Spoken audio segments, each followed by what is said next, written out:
video selanjutnya. Buat kalian yang belum subscribe, silahkan subscribe dulu ya dengan cara menekan tombol yang seperti ini supaya kalian tidak ketinggalan video-video aku selanjutnya, dan aku lebih termotivasi lagi untuk membuat video yang insya Allah bermanfaat buat kalian.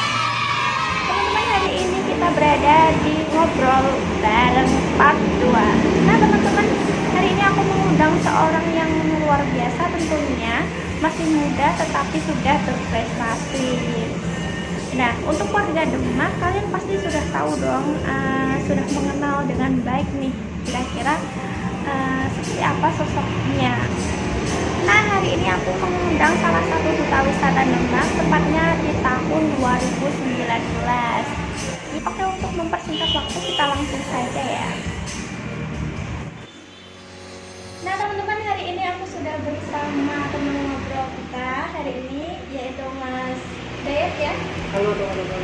Iya, bisa diperkenalkan diri dulu mungkin. Oke. Halo teman-teman, assalamualaikum warahmatullahi wabarakatuh. Perkenalkan, nama saya Nurul Hidayat. Sekarang saya menjadi Mas Duta Wisata Demak 2019. Karena 2020 tidak ada pemilihan karena COVID-19, jadi saya merangkap 2 tahun sampai 2020. Oh, jadi gitu. Kok bisa sih daftar di duta wisata? Sebenarnya kan pada tahun 2018 ya, tahun 2018 itu saya ditawari untuk mewakili kecamatan. Biasanya kan kalau duta wisata itu ada yang mewakili instansi kecamatan, ada yang dari perorangan, dari sekolah juga ada. Nah, waktu itu karena 2017 ada teman saya satu desa mewakili kecamatan juga. Nah, dia cari regenerasi nih.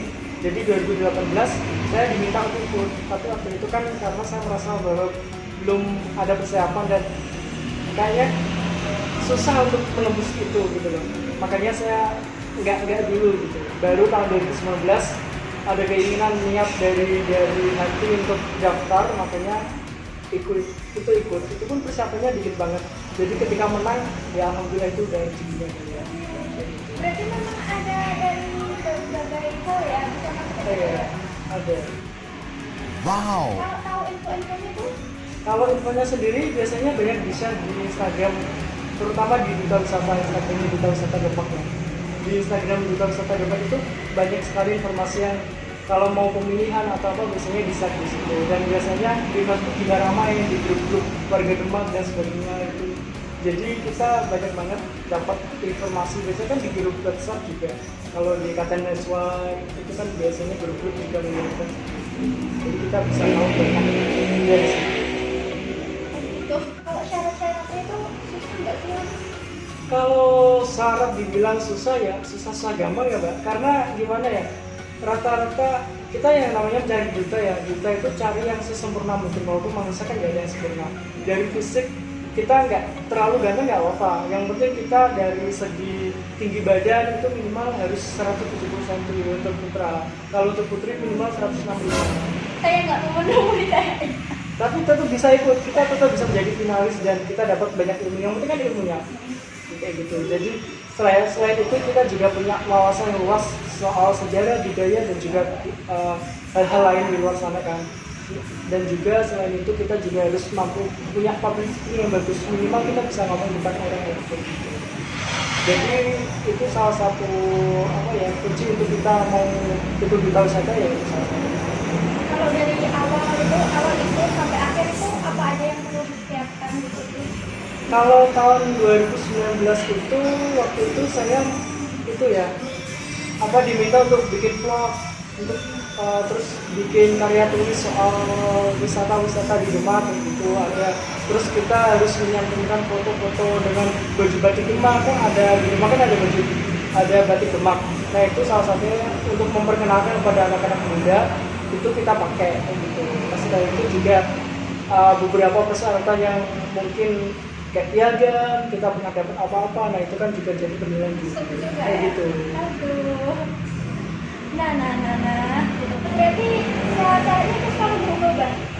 Setiap tahun mungkin ada perubahan 1 atau 2 aja. Mungkin kalau tahun sebelumnya nggak ada vlog, tapi mulai tahun 2018 karena kita kan dunianya digital ya, jadi kita harus mengikuti itu, makanya dibikin vlog kayak gitu. Itu ada karantinanya juga nggak sih? Ada.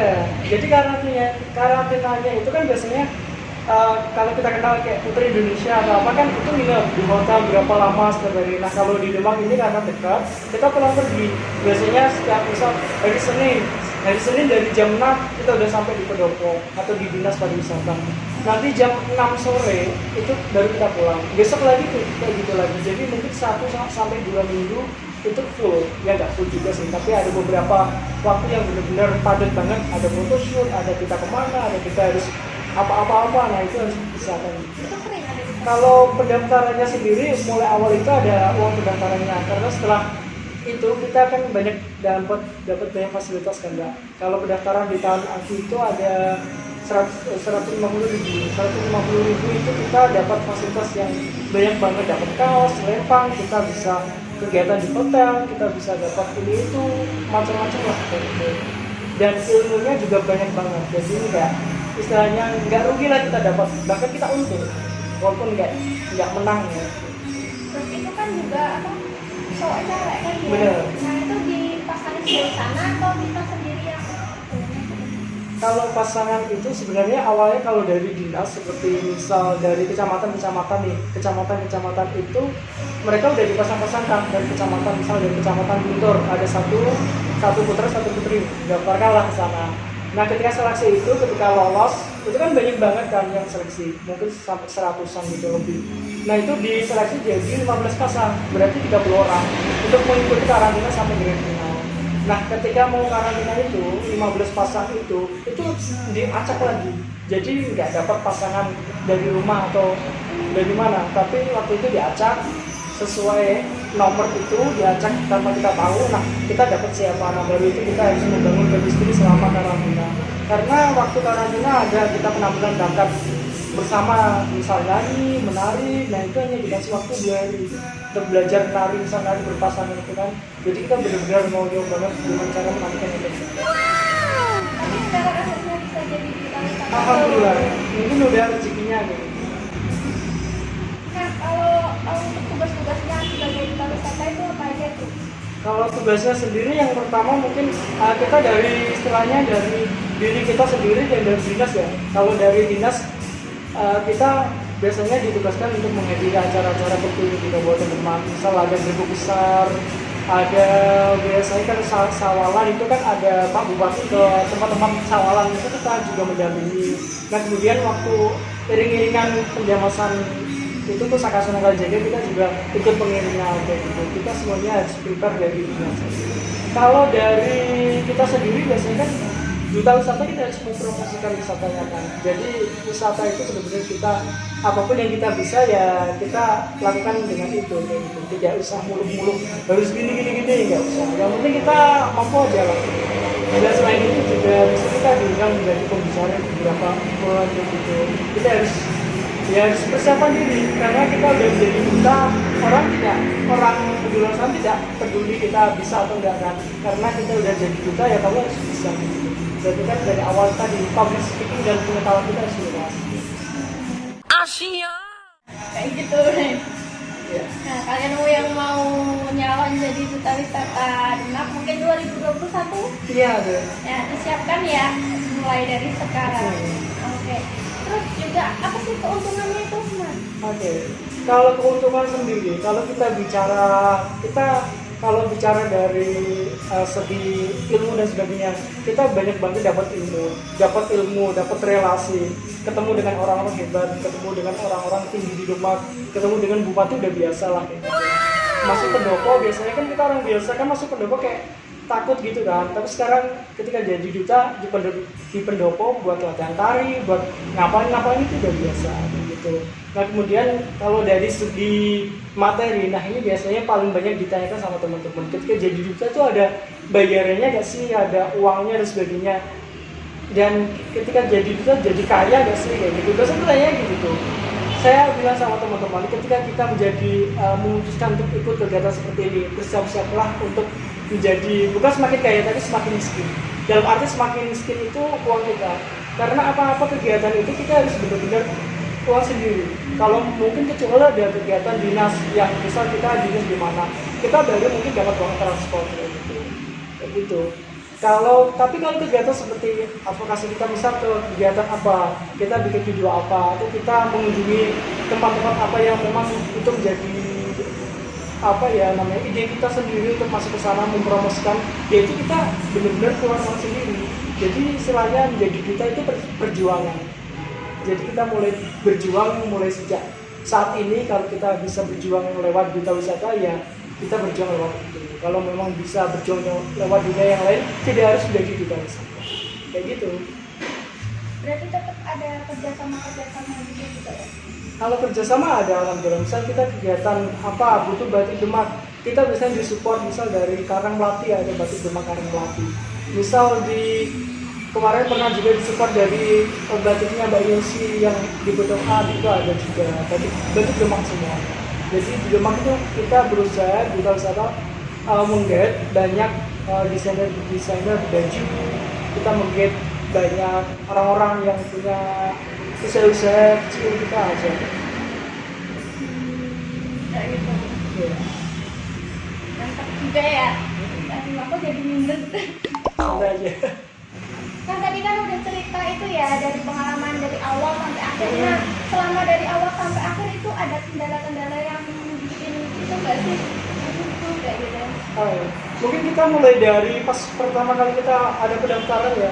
Karena kan saya ini dari perorangan, bukan dari dinas atau dari instansi gitu. Jadi ketika mendaftar juga agak berat, perjuangannya lebih daripada teman-teman. Karena dari uang support dan sebagainya bukan dari instansi, tapi dari kita sendiri benar-benar kita bayar. Nah dari situ aja kita udah kayak mikir, waduh, ada berat juga ya kayak gitu. Tapi alhamdulillah bismillah kita maju oke. Ketika pertama kali kita ada TM, technical meeting di waktu itu saya tempatnya di Amantis Mita. TM itu kan diwajibkan pakai batik Demak. Semuanya itu udah datang, udah pada cantik-cantik. Pertama kali datang, saya lihat peserta yang lain itu udah minder banget. Bener-bener wah ini kayaknya nggak mungkin deh saya masuk kayak gitu. Karena tinggi-tinggi, cantik-cantik, ganteng-ganteng, dan mereka kalau dari kecamatan itu udah bajunya udah couple semua. Baju kayak gaun-gaun mewah gitu loh. Gitu. Iya, insana gitu ya. Jadi disewain atau disediain dari kecamatannya sendiri. Nah sedangkan saya kan pakai baju ala kadarnya batik Demak, punya Pak Desa saya pinjem kekecilan pula kayak gitu kan. Jadi waktu berangkat pun udah wow agak berat nih, mungkin nggak bisa ya. Tapi ya udahlah bismillah kayak gitu. Itu waktu berangkat oke, karena pas TM itu udah pada ketika biasanya kan duta-duta itu kan kayak itu harus kayak gini terus, senyum ke depan kayak gitu. Soalnya itu udah kayak dipersiapkan dari rumah kayak gitu. Kalau saya di belakang sendiri pojok itu sambil lihat teman-teman, wow, sambil kayak wow gitu aja, nggak berani ngomong banyak. Nah waktu itu setelah itu kan biasanya selesai ada dari juri dan sebagainya perkenalkan, dari panitia juga. Suruh bertanya, rata-rata mereka pada berlomba-lomba bertanya, terima kasih perkenalkan nama saya ini, wah kayak gitu aja udah publikasinya udah bagus-bagus, ini bisa tembus gak ya gitu. Cuma prinsip saya ketika saya lomba itu, saya nggak mau memperlihatkan diri saya. Kalau saya nggak mau bicara ketika saya tidak dikasih waktu untuk bicara. Misalnya saya berbicara di waktu yang tepat gitu. Kalau udah ada waktu yang tepat, baru saya kayak gitu. Nggak usah banyak ngomong-ngomong kan, tapi diam aja, lihat oh ini ternyata publikasinya bagus kayak gitu. Saya lihat oh ternyata orang ini yang senyumnya bagus kayak gitu. Mereka punya keunggulan ya jadi masing-masing. Nah, kalau saya berarti saya harus cari kelemahan mereka apa aja gitu. Baru setelah itu, setelah beberapa hari diumumin 15 besar untuk masuk di karantina. Wah saya masuk urutan waktu itu urutan berapa ya? 8 atau 14, sekitar ada bawah lah gitu. Oke, alhamdulillah masuk kayak gitu. Itulah perjuangan dimulai. Masuk dulu lah, penting lah ya. Jadi karena sebelum TM itu, karena kan waktu pendaftaran itu kan terakhir waktu itu saya masih ingat banget hari Jumat kan. Hari Jumat itu waktu itu 4 hari sebelumnya saya masih di Jakarta karena saya ada acara studi media karena jurusan saya ke komunikasi. Di Jakarta kita ke Trans 7 kemana-mana ke acaranya Naviosia juga kan, kita belajar ke sana sama himpunan mahasiswa jurusan gitu. Kita ke sana 4 hari atau 3 hari gitu. Nah setelah itu ternyata hari itu adalah hari penutupan pas pendaftaran. Jadi benar-benar pulang dari Jakarta itu hari Kamis, sampai kampus hari Kamis, sampai Semarang itu hari Kamis. Hari itu juga saya mengerjakan karya tulis, mengisi biodata, mengisi cetak foto dan sebagainya kayak gitu. Baru waktu itu hari satu hari jadi, langsung saya bawa Jumatnya saya bawa ke dinas pariwisata. Daftar hari terakhir dan mungkin itu pendaftar terakhir menurut saya ya, mungkin itu. Bismillah. Nah, yang mungkin yang salah satu faktor kenapa saya bisa menang juga, saya nggak mengklaim diri saya lebih khusus doanya atau apa, nggak. Mungkin teman-teman yang lain juga punya cara sendiri untuk gimana cara bisa tembus. Saya sadar bahwa saya manusia biasa. Kalau saya ingin jadi duta dengan istilahnya usaha yang dari diri saya sendiri, bukan dari doa dan lain-lain, mungkin saya akan kalah. Jadi ketika saya mau proses mendaftar pun, awal ada niat mendaftar, saya berwasilah diri, saya ziarah ke makam Sengkajaya, Sunan Ajaga dulu. Saya ziarah di sana, saya mencurahkan istilahnya, saya bilang sama Kanjeng Sunan gitu, saya ini hanya anak muda biasa nih, saya mau daftar itu gimana, mesti direstui atau tidak gitu. Kalau direstui, mohon doakan saya, semoga saya bisa lancar gitu ke depannya gitu. Saya itu ke Radipata juga bilang dari itu udah. Nah, waktu setelah itu ada niat lanjut ke pendaftaran. Setelah pendaftaran malamnya kan itu kan pendaftaran hari Jumat kan ke sini ke dinas. Malam 1 saya lagi ke sana. Saya bilang lagi, ini kalau memang saya bisa seperti ini tolong dimudahkan kayak gitu lah. Intinya saya selalu berwasilah, saya bilang karena kan kita nggak bisa memungkiri ya, Demak ini kan bisa ada karena para wali, karena para pemimpin terdahulu kayak gitu. Jadi harus benar-benar kita sowan, kita merendahkan diri banget, rendah hati kita ke sana, kita berwasilah, kita minta doa kayak gitu sama orang-orang soleh dan ulama gitu. Setelah itu selesai karantina mulai karantina pertama kan besok itu ada, besok itu ada tes tertulis sama tes wawancara, tes injubakan. Besok itu ada tes itu, malamnya saya kesana lagi. Saya bilang lagi, kalau ini memang udah takdir saya menang, saya nggak berharap jadi juara 1, tapi minimal semoga kalau yang memang juara 1, memang orang yang terbaik kayak gitu. Tapi kalau memang yang terbaik saya, tolong berikan saya juara 1. Agak masa dikit. Ada sisipannya. Iya, sisipan gitu. Ya, saya bilang kayak gitu sama yang di Masjid Demak juga gitu. Jadi paginya biar saya waktu jawab juga lancar dan sebagainya itu kayak gitu, saya percaya kekuatan doa itu sangat luar biasa. Jadi setelah itu selesai tes, alhamdulillah lancar semuanya. Karena waktu uji bakat itu saya menampilkan angklung, dari rumah saya bawa angklung ke pendopo. Kan biasanya ada yang ngambil tari, ada yang ngambil puisi, ada yang ngambil keren. Nah, saya ingin cari yang beda, apa yang beda. Kebetulan saya punya tim angklung, saya bisa main angklung. Wah, kayaknya nggak mungkin ada yang bawa angklung sana. Saya bawa angklung, akhirnya saya bawa angklung. Sejak saat itu saya agak disorot sama teman-teman, ingat gitu, oh kemarin yang kamu yang ikut angklung ya, mana angklung gitu. Iya. Baru para juri mungkin baru loh, oh itu saya, oh itu orang itu. Baru setelah itu kegiatan selanjutnya ada table manner, ada kunjungan kemana, ada photoshoot dan sebagainya. Besoknya kegiatan itu malamnya saya soal lagi, saya berwasilah lagi minta. Bahkan setelah itu, waktu itu tuh paling berat bagi saya adalah ketika tanggalnya ditentukan tanggal grand final tanggal 3 Agustus. Tanggal 3 Agustus malam itu grand final. Ternyata waktu malam grand final itu, hampir 2 minggu sebelum itu saya dapat jawaban angklung. Dan itu sudah, saya lupa, ternyata udah di booking 2 bulan sebelumnya. Jadi malam itu saya main angklung harusnya. Dan saya kan di tim angklung pemain angklung ya. Kalau tanpa saya nggak mungkin tampil kan gitu. Saya bingung antara saya memegang prinsip istilahnya aku menaruh kepercayaan itu sama teman-teman tim saya dan saya grand final gitu. Ini di grand final sudah berjuang dari sini sampai grand final. Saya juga angklung juga ada job waktu itu. Saya pusing. Ketika waktu itu pusing, pikiran saya pertama adalah saya ziarah lagi. Saya ziarah di Sunan Kalijaga itu. Saya berdoa gimana saat ini yang terbaik itu mana gitu loh. Sambil doa gitu, saya waktu itu benar-benar nangis. Saya itu nangis di makam itu 3 kali waktu itu. Itu proses perjalanan ke Bunda Usaha. 3 kali yang pertama waktu itu grand final sama itu barengan, saya bingung gimana caranya. tolong beri saya jalan keluar gimana, doakan saya sama Allah gitu, kita berwasilah kayak gitu. Akhirnya bingung sampai itu nangis itu lama banget, saya gini di depan kayak gitu, di belakang biasanya rame kan orang yang dengan bendera itu, saya nggak peduli lah, saya udah gini doang. Pulang lihat kaca tembok semuanya udah gitu loh. Akhirnya setelah itu ada penampilan tadi dan sebagainya, itu kan masih ternyata saya pikiran diri saya di karantina duta wisata, pikiran saya kemana-mana. Ini saya antara nanti bisa grand final atau enggak, bisa ikut grand final atau enggak, jadi double pemikirannya gitu. Akhirnya malamnya itu hamil berapa hari, akhirnya ternyata diputuskan di sana. Ternyata itu tim saya bilang baik-baik sama ketuanya tim anggur saya bahwa saya ini grand final tanggal segini kayaknya nggak bisa gitu. Saya sudah berusaha minta ke sana untuk gimana kayak gitu, ternyata nggak bisa. Dan dari duta wisata juga mengharuskan kita udah masuk 15 besar nggak boleh kamu nggak berangkat, karena dari opening dance kita kan ada kayak tari-tari juga, itu nanti merusak itu sama pasanganmu nanti gimana waktu grand final, jadi pesannya gitu.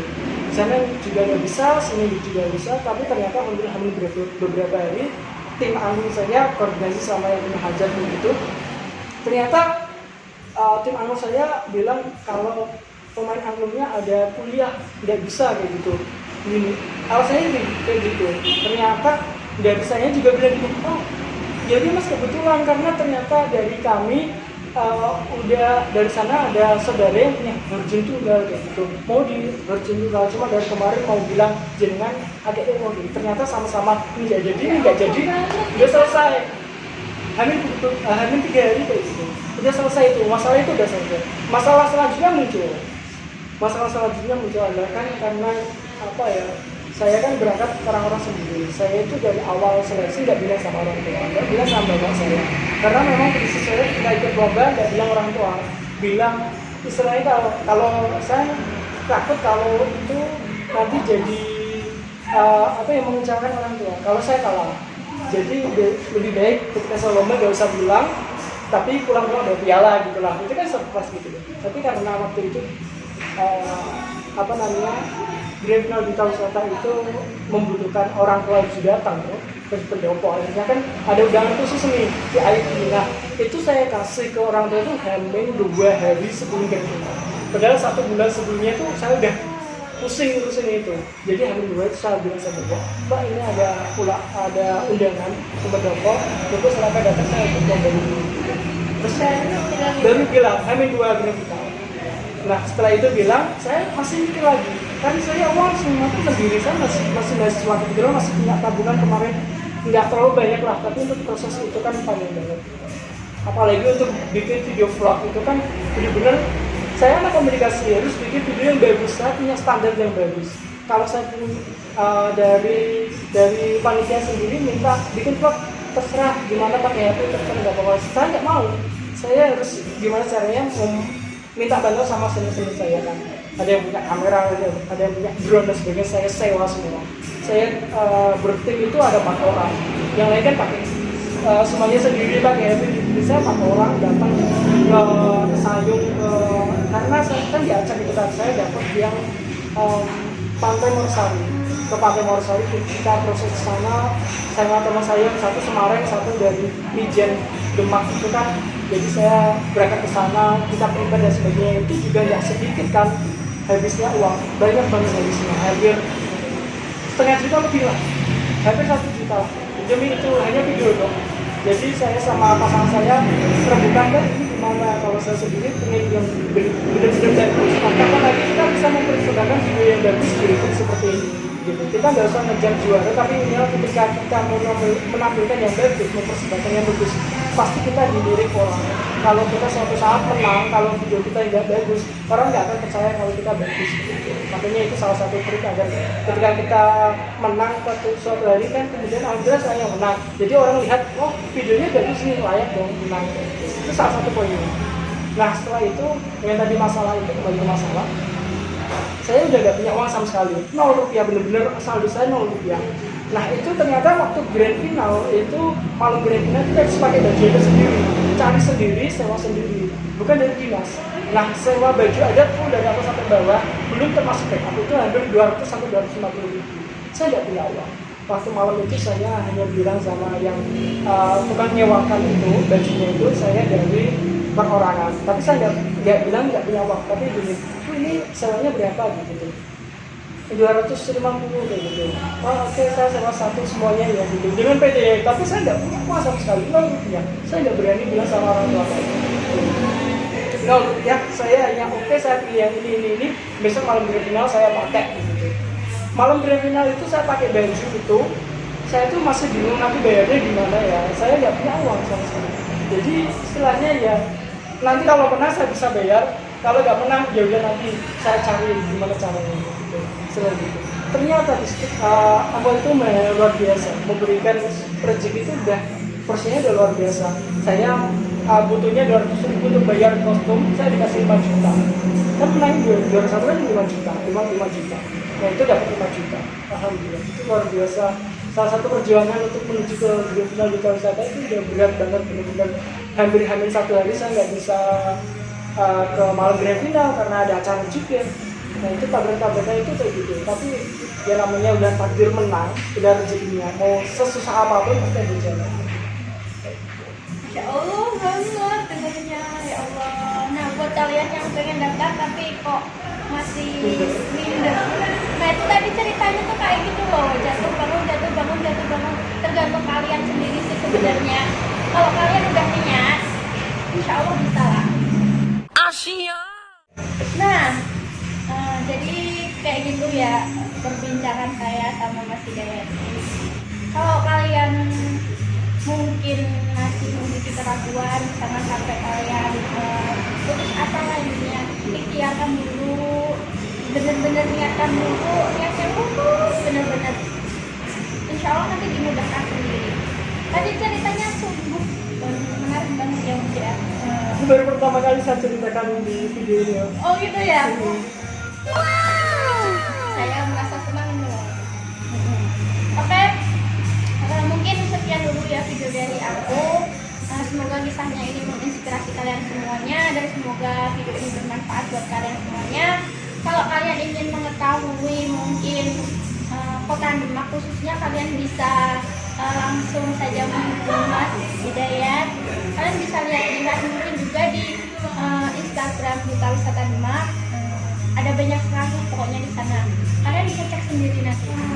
Sekian video dari aku. Seperti biasa, kalau kalian suka bermanfaat video ini, silahkan share sebanyak-banyaknya ke teman-teman kalian, ke media sosial kalian. Dan ingat, belajar itu keren.